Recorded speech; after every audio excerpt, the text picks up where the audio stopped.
horizontal. He rose to worldwide attention with the name Malcolm X. He died with the name El-Hajj Malik El-Shabazz. Personal political philosophy is black nationalism, which means that the black man should control the politics of his own community and control the politicians who are in his own community. My personal economic philosophy is also black nationalism, which means that the black man should have a hand in controlling the economy. Commanded so much attention as Malcolm X. He was one of the most electrifying speakers this country has ever produced.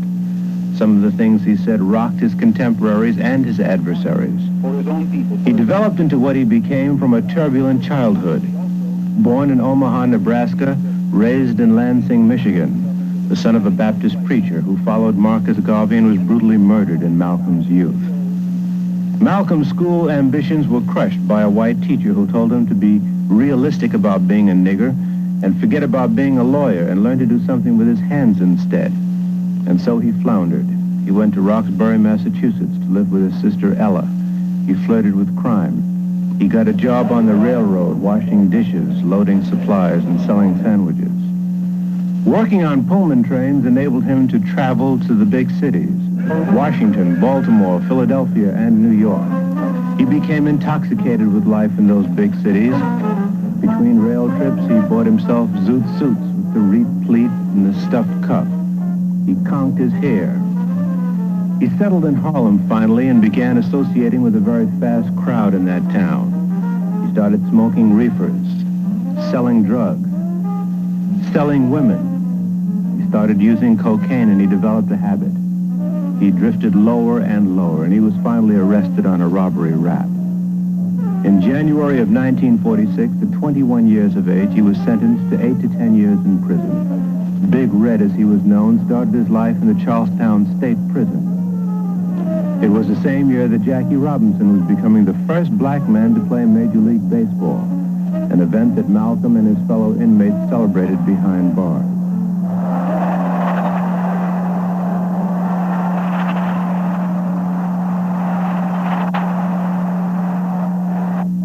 Malcolm was cold and belligerent in prison. He was soon dubbed Satan. Few would mess with him. But through the visits and letters of one of his brothers, he began to change.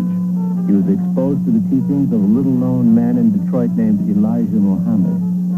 Malcolm's brother told Malcolm that his predicament was a direct result of one source, the white man. The message was, avoid the white devil and become independent. Clean yourself up. Pick yourself up. Don't smoke. Don't drink. Don't eat pork. Don't fornicate. And especially, be proud of yourself and your past. It prodded young Malcolm to do what he hadn't dreamt of doing for years. Read. It was a painful process. He started with the dictionary, literally reading each page. Then grammar books. Then novels, textbooks, encyclopedias, history, philosophy, psychology, philology, geography, and on, into the night, every night, reading until the wee hours, past lights out. Reading in poor light damaged his eyes to the point that he had to wear glasses for the rest of his life. But he learned, and he grew.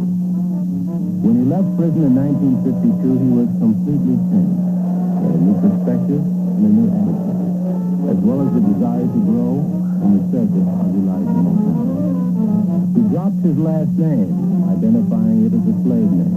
He replaced it with X, and he joined the Nation of Islam.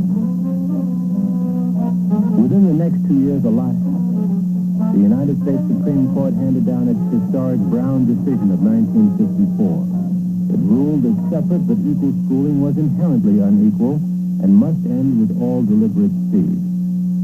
And as that momentous verdict was being digested by America, Malcolm was back in the streets of Harlem, but now a minister of the Nation of Islam, assigned here by Elijah Muhammad to open up the nation's 7th temple. Malcolm fished for members at rallies that were being held by other organizations. It was a slow but very sure process. By now it was 1955, the year that the Civil Rights Movement ignited. It began in Montgomery, Alabama, with the Rosa Parks incident, and it spread throughout the nation. A young Baptist preacher at the forefront named the Reverend Dr. Martin Luther King, Jr. Picket demonstrations were occurring everywhere in the Southland and attracting heavy media coverage. Meanwhile, the Nation of Islam continued to grow. Malcolm was now Elijah Muhammad's national organizer and spokesman. He organized bazaars to attract new members and raise money. He turned out the first edition of the nation's newspaper, Muhammad Speaks, the sale of which brought in more money to develop the growing numbers of temples that were springing up with Malcolm's assistance. Malcolm read voraciously. He haunted bookstores like Chow's National Memorial African Bookstore, located on 7th Avenue between 125th and 126th Street. It helped his astounding skills as a public speaker. It was his chief device to recruit members. It also helped him to deal with the news media that had begun to take notice. Abraham Lincoln tricked the so-called Negro into thinking that he was free, and when you read some of the books that were written by the so-called Negro historian J.E. Rogers, one of his books, God, the Africa's Gift to America, he points out plainly how Abraham Lincoln did nothing but trick the Negro, fool the Negro, and use the Negro, the same as every other politician who has been in the White House has been tricking and fooling and using the Negro as a political football ever since America has been America. The picket demonstrations in the South continued to escalate, and so did the development of the Nation of Islam, developing particularly in Harlem, where large crowds were now turning out to hear this fiery young man who had an extraordinary way with words and ideas. He sometimes spoke for hours, extemporaneously, but the attention of a standing crowd never faltered. Our desire, our prayer, that we can have a peaceful, intelligent rally here this afternoon. But at the same time, we see that they have surrounded us with many of their own agents, in uniform and out of uniform, who have spent much time here in Harlem posing as peace officers and at the same time breaking up the peace of black people. So we hope that they will be peaceful and we will be peaceful. We are here to tell you to love the white man. You have come to the wrong place. And those of you who think that you perhaps came here to hear us tell you to turn the other cheek to the brutality of the white man, I say again, you came to the wrong place.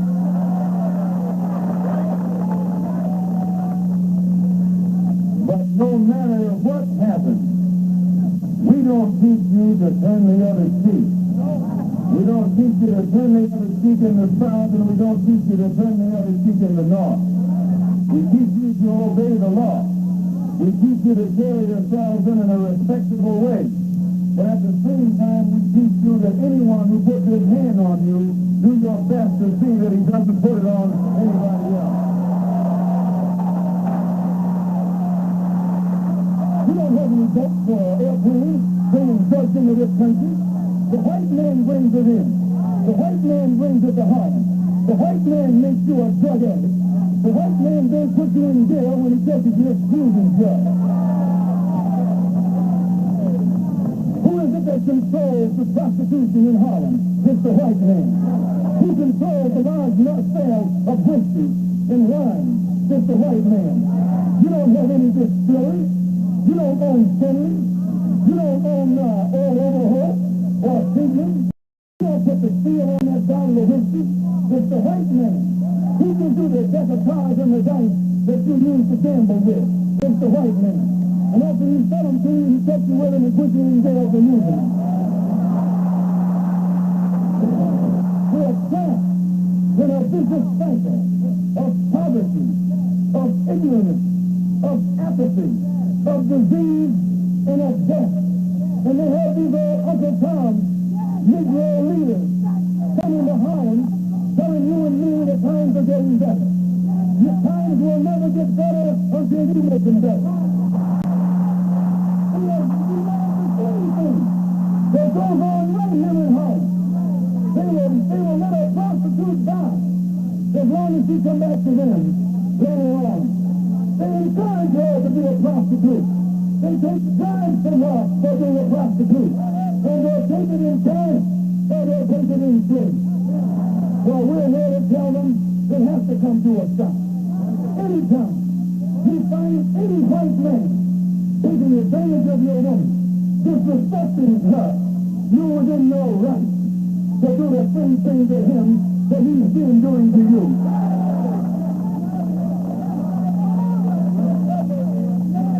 You can't take a white woman in a white neighborhood. You can't grab a white woman in a white neighborhood. You can't even walk through a white neighborhood with a white woman. Well, what do you look like letting this blue-eyed thing walk around here with our women? Since fighting the enemy of America, you'll fight just like that. Whether he tell you to fight in Korea or fight in Berlin or fight in the South Pacific. As soon as he says stick 'em, you'll fight anybody he points the finger at. But right here in this country, only y'all know, with two-legged white dogs, sticking four-legged dogs on your and my mother, you and I don't know how to fight. Sticking dogs on your and my sister, and you and I don't know how to fight. Sticking dogs on our children and dogs on our babies, and you don't know how to fight. You can't fight nor dodge until the white man says fight for fight. In the South, you are segregated by that dog. In the North, you integrated with this dog. And there's no difference. Hope you're not getting too wet.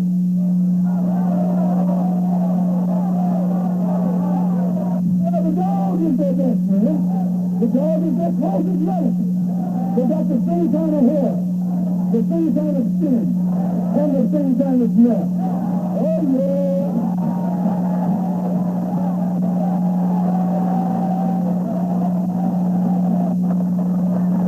And having played the power knows. You know, you can send him to Washington or you can send him to Puerto Rico. And because he knows it, he speaks with a loud voice, like a black man.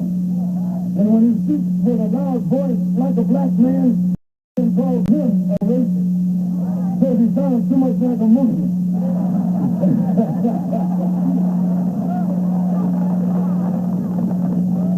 Simply because he's trying to tell the white man where it's at. When the Honorable Elijah Muhammad finishes opening your and my eyes and making it possible for us to see this white man like he really is, we don't have to worry about us integrating with him. We don't want to be around that old pale thing.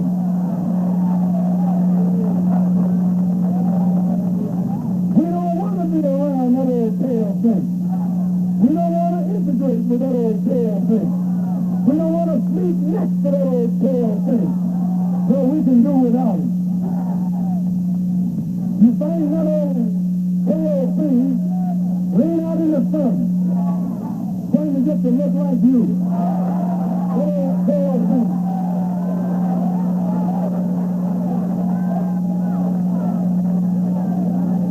You find him using man pain, trying to look like you. That old pale thing. That old sickly looking thing. And today we see him like he is.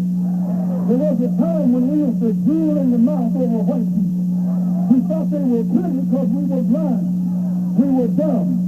We couldn't see them as they are. But since the Honorable Elijah Muhammad had come and brought us the religion of Islam, which has cleaned us up and made us so we can see for ourselves, now we can see that old pale thing to look exactly as he looks. Nothing but an old pale thing. The news media found Malcolm both frightening and irresistible. He was hit with a constant stream of questions from every quarter on most any subject involving race. He was pitted in several broadcast debates with black leaders and white. Some white reporters, however, learned from listening to Malcolm. This is one of the things that always struck me about Malcolm, is how fundamentally American he was in his outlook and his aspirations, despite his basic quarrel with American society. Because after all, what is his quarrel with American society? His quarrel with American society was the fact that the black man had been excluded from his rightful place. And, you know, there were a lot of small things about Malcolm that were so American, and this is something that the white man didn't understand. And after all he was asking for was a piece of action for the black man. and the black man to be treated as human beings. And that is a cipher. And this, of course, is what this country is supposed to be all about.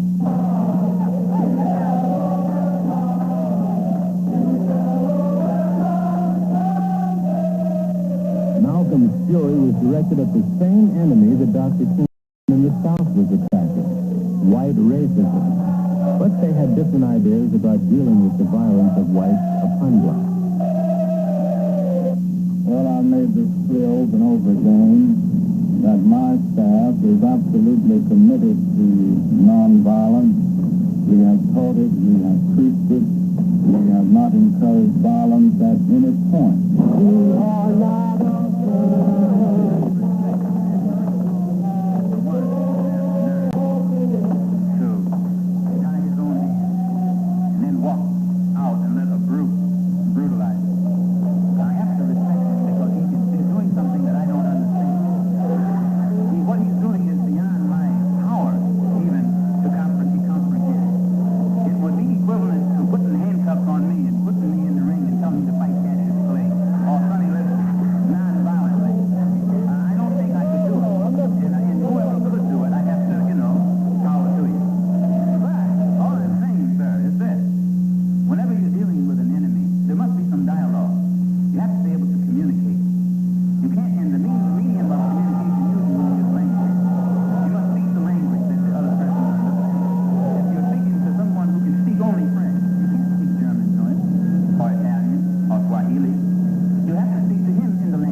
The two men stated widely different goals. Dr. King stated the determination to overcome racism and become integrated with white America. Malcolm said the Nation of Islam had opposite desires.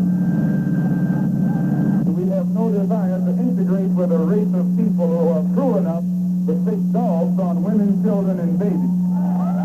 Please.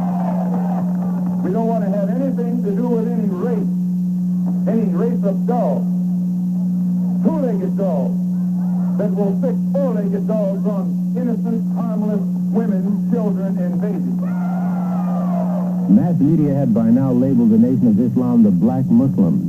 When John F. Kennedy became president in 1960, Malcolm had attained national stature. Everywhere the Muslims went, the police were sure to go, with reporters not far behind. They called whites devils. They said they wanted to separate from them and be independent. The Muslims openly admitted that many of their number were rehabilitated criminals and drug addicts. All of this made them most intimidating. And yet they were peaceful and law-abiding, taking special pains to be courteous to police. But several police agencies were watching the Muslims closely. The U.S. Justice Department also had them under surveillance. Attorney General Robert F. Kennedy admitted it. Well, I would say generally throughout the country, because of the pronouncements of some of their leaders, it's a matter that we are watching for any violation of the law, of the federal law. It's a matter that is being watched at the time of the Department of Justice.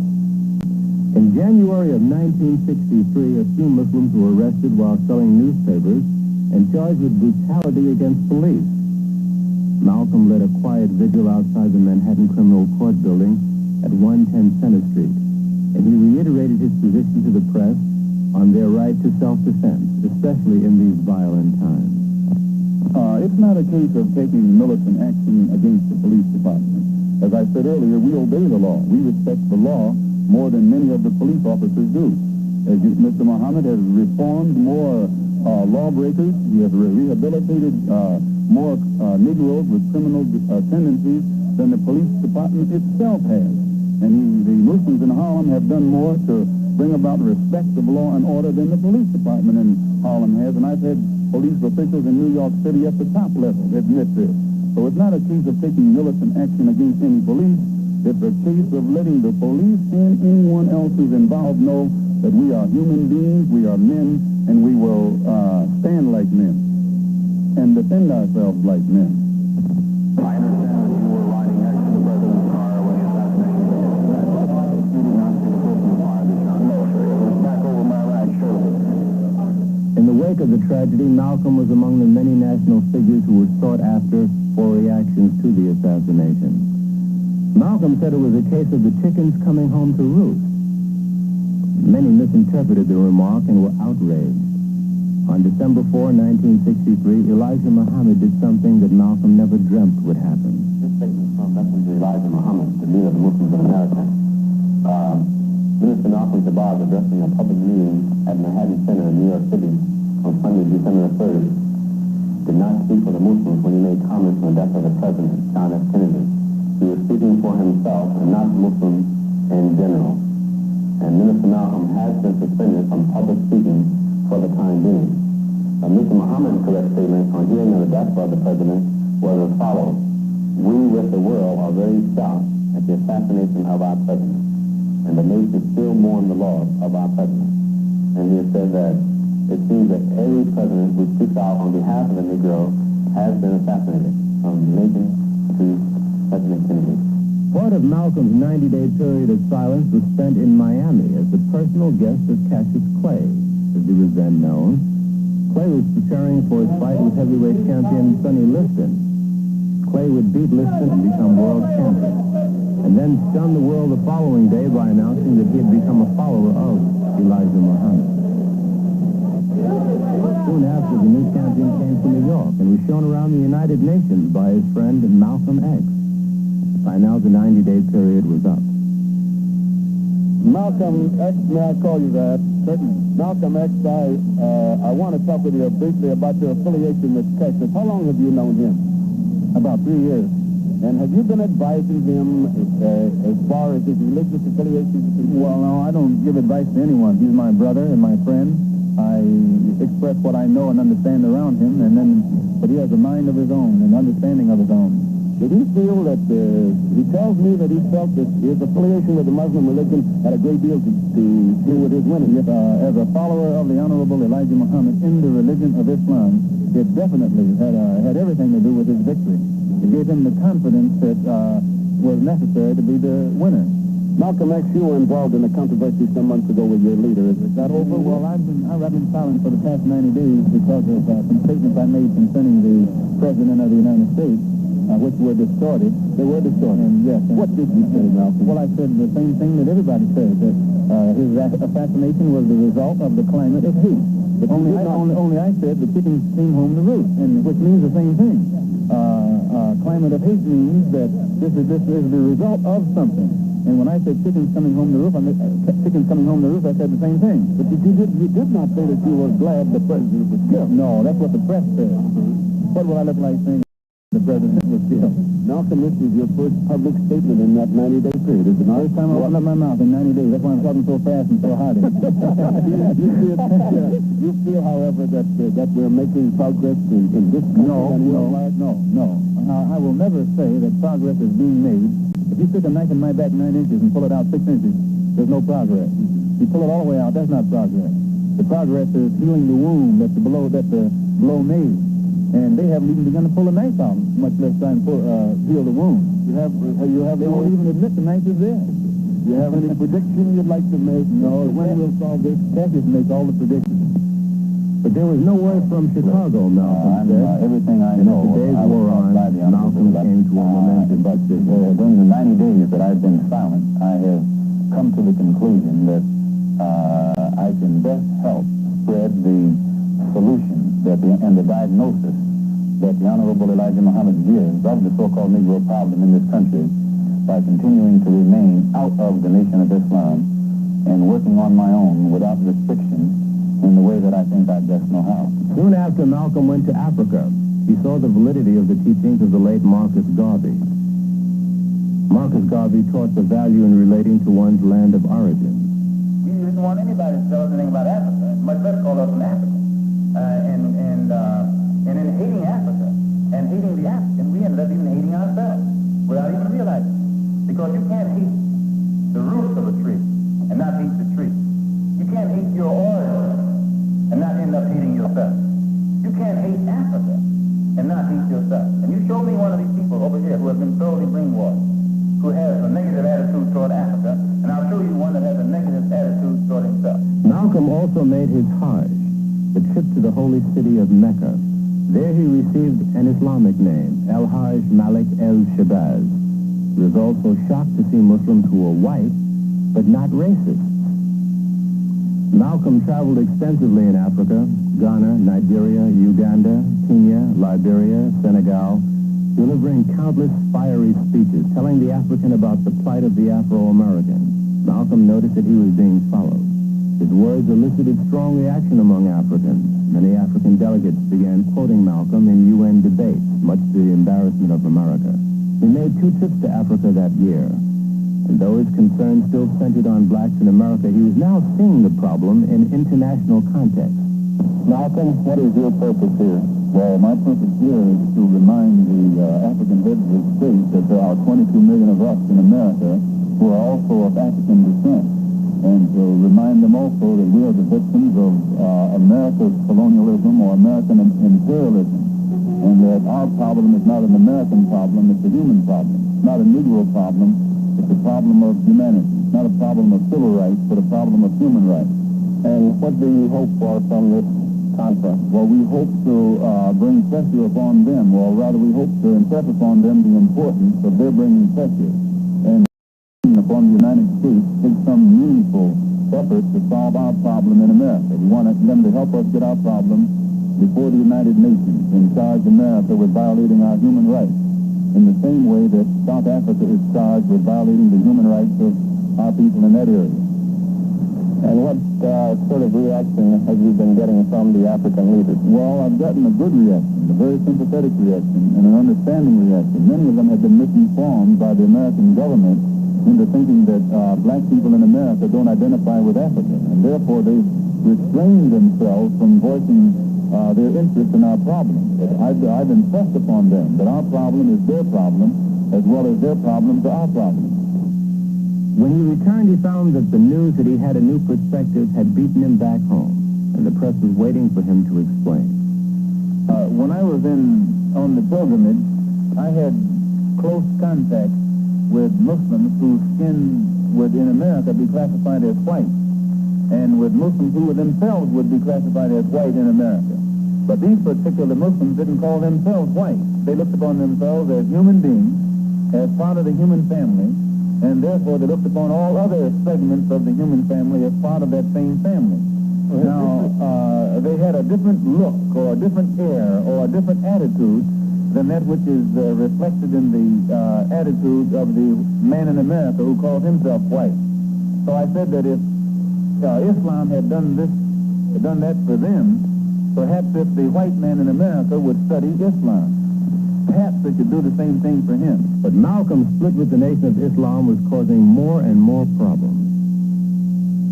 On June 15, 1964, he went to Queen's Court to fight an attempt by the Muslims to evict him from the house he and his wife and family had lived in for several years. When he left the hearing, he was heavily guarded by his own followers and plainclothes police.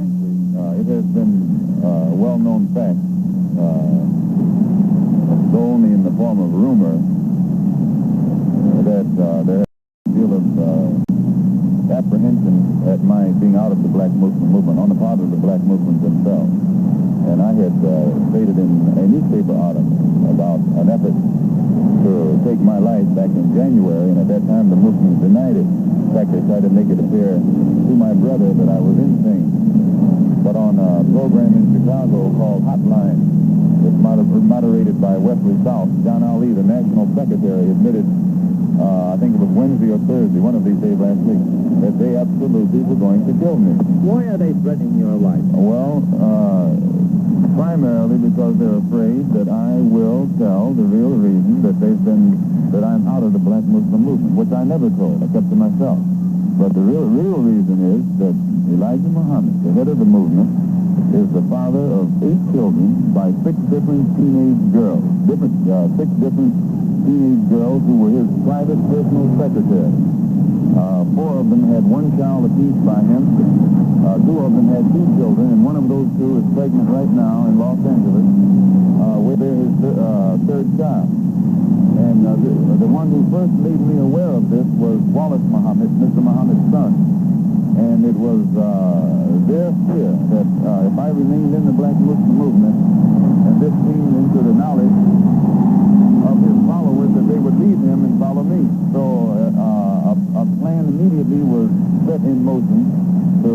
take me down, put me out, and the statement that I allegedly made, or not that I allegedly made, I did make it, the statement that I made about Kennedy was used as a pretext to take me down. But in reality, it was because I had come to New York and told Joseph, the captain in New York, and the secretary and the minister in Boston about these children that Mr. Muhammad had. And it was that right there was the real reason for my being out of the movement. Did you get out of it? What will you take to protect yourself from this threat? I take no steps. I have a rifle.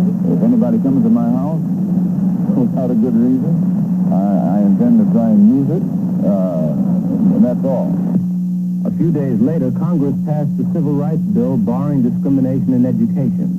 Malcolm had this reaction in the schoolyard of IS 201 in Harlem. I'm going to use to prove that you can use new legislation and change the conditions that our people face in the South. So instead of legislation, in my opinion, it takes education.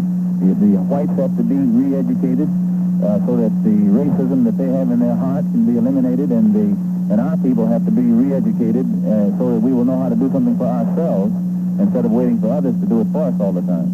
Well, how will that re-education be brought about? Well, just as in World War II, this country could use its news media to propagandize and make the whole American public love the Germans and the Japanese, rather love the Russians and the Chinese and hate the Germans and the Japanese. And then after the war, they changed it and made the American public love the Germans and love the Japanese, hate the Russians and hate the Chinese, which shows that they can make the American public love whom they will and hate whom they will. And that same process can be used to re-educate the American public and show white people how to love black people and show black people how to do something to stand on our own feet and solve our own problems. The black man doesn't have to be taught to love the white man. The white man has to be taught to love the black man. At least, do you think the Civil Rights Bill, when it's passed, is a sign of better times for Negroes in this country? No. As I said before, the legislation won't solve our problem. New York City has all of the laws. It has FEPC. And still there's job discrimination in this city. Laws doesn't solve, that type of law doesn't solve the problem. And it's the same with education. It's the same with the segregated educational system.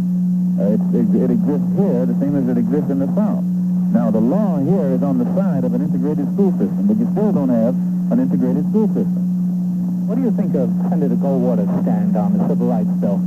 Well, he's probably being more honest than the other politicians are. Even though his stand is the wrong stand, and it's an unjust stand, still he's being more honest than the other white politicians are. I don't think that in his heart, Lyndon B. Johnson's stand is any different from Goldwater's stand.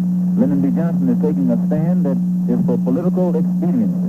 And it's the same with all of the so-called liberal element. It's political expediency, politics. As the winter of 1964 began, Malcolm kept up a brutal pace, speaking at scores of colleges, traveling from state to state, and developing his two organizations at the same time. Outside Barnard College, en route to making a speech, he was asked about the Muslims.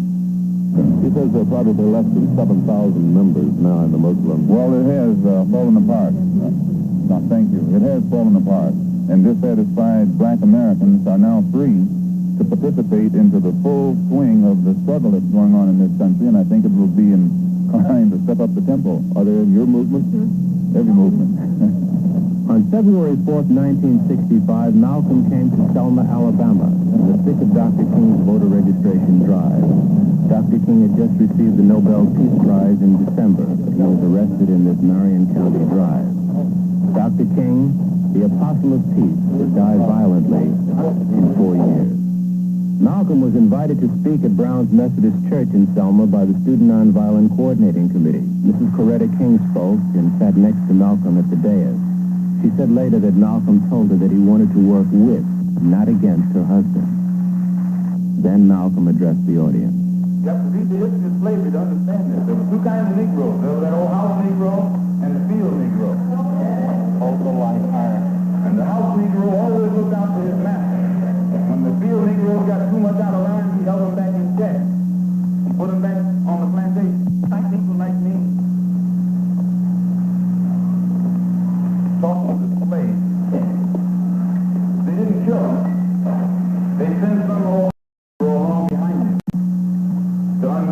dead. Because he lived better than the field Negro. He ate better, he dressed better, and he lived in a better house. He lived right next to his master in the attic or the basement. He ate the same food his master ate and wore his same clothes. And he could talk just like his master, good diction. And he loved his master more than his master loved himself. That's why he didn't want his master hurt. If the master got sick, he'd say, "What's the matter, boss? We sick?"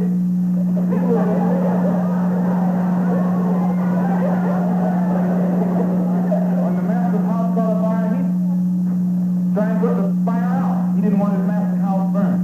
He never wanted his master's property threatened. And he was more defensive of it than the master was. That was the house Negro.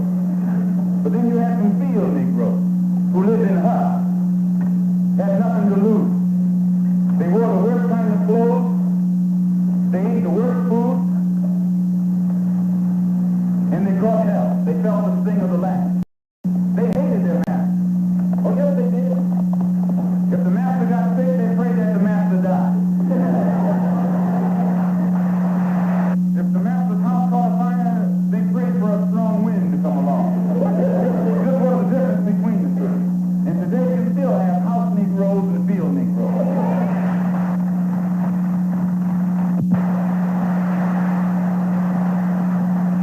I'm a field Negro.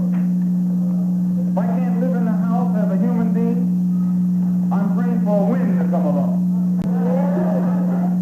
If the master won't treat me right and he's sick, I'll tell the doctor to go in the other direction. But if all of us are going to live as human beings, as brothers, then I'm for a society of human beings that can practice brotherhood. So in terms of all the things such as the Klan, then you and I are within our rights to wire Secretary General Mustafa of the United Nations and charge the federal government in this country behind Lyndon C. Johnson with being derelict in its duty to protect the human rights of 22 million black people in this country. And in their failure to protect our human rights, they are violating the United Nations Charter, and they are not qualified to continue to sit in that international body and talk about what human rights should be done in other countries on this earth. But before I sit down, I want to thank you for listening to me. I hope I haven't put anybody on the spot. I'm not intending to try and stir you up and make you do something that you wouldn't have done anyway.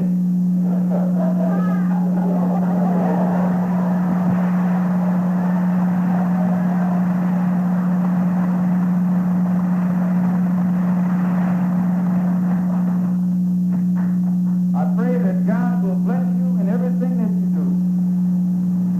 I pray that you will grow intellectually so that you can understand the problems of the world and where you fit into in that world picture.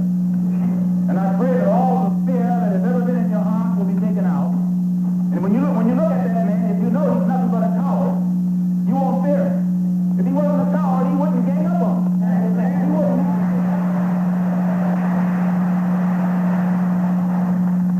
His East Elmhurst house was bombed 10 days later on February 14th. He and his family were asleep when the bomb struck at 2:15 a.m. Miraculously, they all got out of the house unharmed. No one was ever caught for the deed. Malcolm had 8 days to live. He raised his hand in a Muslim greeting, Salam Alaikum. At that point, I heard a rumbling behind me, and I'm sure everyone else did too, and I turned around in my seat to see what it was. And then we saw, I saw two guys standing up, and the next thing, my next impression, it all happened very rapidly, as you can understand, is of the gunshots. And I saw Malcolm had his hand up. He said, stay cool, stay calm, or something like that. And just then the gunfire went off, and his hand was up. I remember this. I turned around quickly, and the next thing I saw was Malcolm falling back in a dead faint. Right after that, of course, like everybody else, chairs were being knocked over. There were screams. Everybody was in a mad confusion. I dove for the floor and scrambled behind a rampart on the side. My first impression was, of course, as the reporters, to get to a telephone and file my story. And I started crawling towards the back of the auditorium, and I incidentally saw a guy running out, evidently one of the perpetrators running out, And he was shooting like a cowboy all over the place. And, of course, the shots were going off wildly. And after that, there was pandemonium in the place. Well, we have 2 suspects in custody now. Where were they arrested? Fired the shot? I wouldn't know that at this time. Where were they arrested, sir? One of these men was arrested on the street by one of our patrolmen close by. There were no police at this meeting, were there, Inspector? No uniformed policemen assigned inside this ballroom. What about the skirmish that apparently took place before? What has that got to do with the apparent killing? It might have been a diversionary tactic. The next day, Betty Shabazz claimed her husband's body at the New York Medical Examiner's office. She was escorted by Percy Sutton, their family lawyer. What about the organization? What about the organization, Sister Betty? Do you feel that Malcolm had set it up well enough for it to carry on? Will they have a counselor who will take his place? Do you have any idea now? Well, at present, I'd rather not make any comments about the organization or Muslim House Incorporated. I know it's a little personal, but you have the children to consider now. Yes. What can you see for it now? Any plans at this time? Now, may I just interrupt you to say that, yes, she has children now. She has 4. Yes. The interesting thing is that she is now in the first month of a new pregnancy as well. And I think you ought to know also that, striking back to the question of the bumping of his house, he not only was without insurance, but without any money at all. They tried to say that he was getting money from China and places of that sort, which was ridiculous. What are your plans, ma'am, for the future? It's rather ironic that you had planned to meet with him this coming Friday. Have you, Mr. Sutton? Malcolm was to make a will this Friday. Yes. Thank you very much, Mr. Shabazz. Thank you. In Chicago, police kept Elijah Muhammad under heavy guard. We had not, as I said, never resorted to no such thing as violence. I see Malcolm is the victim of his own preaching. He preached violence, and so he became the victim of it. Would you say flatly that no black Muslims were involved in the shooting of Malcolm X? I wasn't there, but I don't believe that any of my followers was there. Had nothing to do with it at all. Because we don't even know this person. Who do you think might have done it then? Who would have had reason? I don't know. I have no knowledge of it. Are you in fear of your own life? No, sir. At 2 o'clock that Monday night, a fire ripped through the Harlem Mosque number 7 at 116th Street and Lenox Avenue. The mosque was under police guard, but no one was seen. No one was captured for committing the act. Well, about 2:15 a.m., a terrific muffled explosion occurred, at which time the glass was blown out onto the street, and the fire started on the 4th floor of 102, Brooklyn, 16th Street. The executive director of the National Association for the Advancement of Colored People, Roy Wilkins, visited the White House that following day and discussed the murder of Malcolm X with President Johnson. Did you talk to the president about the feud between the black Muslims and the black nationalists? No, we didn't discuss that, although there was a passing reference to who might have killed Malcolm X, but it was very passing and very brief. Would you give us your feeling on that feud, sir? Well, I don't know about it. All I can say is that it appears to be, from what the New York City police have uncovered thus far, it appears to be a feud within the Muslim movement. Now, it might not be, and it's too early yet for me to make a statement, since I'm not a captain of detectives or anything of that sort. Or else do you think it might be? Well, it's been suggested that there might be some international intrigue here because of Malcolm's travels to the Far East, his contacts with Nasser, his contacts in Africa. I don't know. I didn't know about Malcolm X's travels. I don't know what he said to the people. I don't know what alliances he might have had. So I don't feel competent to say that there was an international flavor to this thing. To me, it appears to be a quarrel within the Muslim group. James Farmer, head of the Congress of Racial Equality, had this comment about the murder. Mr. Farmer, what makes you say that Malcolm X's murder was an international conspiracy? Well, I think that it had international implication. I understand that Malcolm X made an attempt last week to contact the State Department about a plot against his life. I cannot imagine his seeking to contact the State Department unless he thought that the plot had international implications. Do you feel that the black Muslims were in any way responsible for his death? I have no belief that the black Muslims were responsible in any way for Malcolm X's death. Do you have any theory of why he was murdered or how? No, I am urging, however, that the federal government launch an investigation into all the circumstances surrounding his murder. I think that the answers to the many questions raised should come out of that inquiry. Harlem was shaken by Malcolm's death. Several stores were closed in tribute. Police were on patrol everywhere, expecting violence. Everyone was asking the same question in the community: who killed Malcolm? The question is still hanging. On February 26th, a Friday, Norman 3X Butler was arrested and charged with Malcolm's murder. Thomas 15X Johnson would be arrested the next week, March 3rd. Both were connected with the black Muslims. Both were not arrested at the scene of the crime. The only man who police did arrest at the scene was in fact caught by Malcolm's followers, who grabbed Thomas Hagan, also known as Talmadge Hayer, and nearly beat him to death out in the street in front of the Audubon Ballroom. It was then that police stepped in and took Hagan into custody. All three were convicted and sentenced to life on April 15, 1966. They would be eligible for parole only after serving a minimum of 26 years, 8 months. But to this day, many ask, where were the police that day Malcolm was killed?